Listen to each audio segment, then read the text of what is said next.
местный житель сказал нам, что эти участки выделены партийным боссом, и мы в ответ сказали, что нам как раз это подходит. Мы вернули землю, которую считаем по праву нам положенной.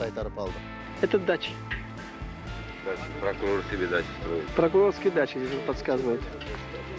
Значит, прокурору можно строить, русским можно строить, а крымским татарам не выделяют. И даже участок для того, чтобы построить себе. Возможности выделить. Здесь нас ничего не ждало, кроме мучений и трудностей. Но мы приехали сюда с твердым намерением. Нам помогал весь наш народ, который на тот момент был уже в Крыму.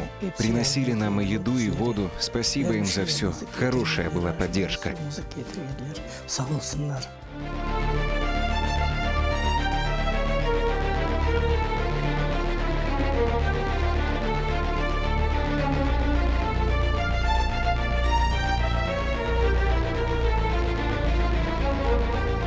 Под утро, часа в 4 со стороны Дачного, мы увидели колонну, очень длинную колонну, которая, как выяснилось, шла к нам.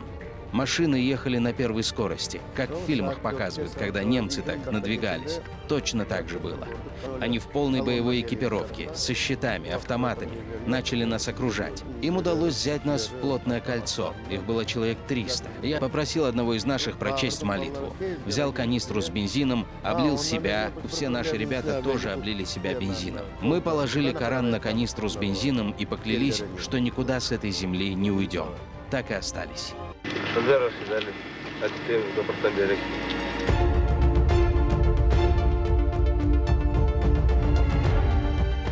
Тогда мы сказали, что отсюда никуда не уйдем. Мы смогли и дождались команды их руководства отступить.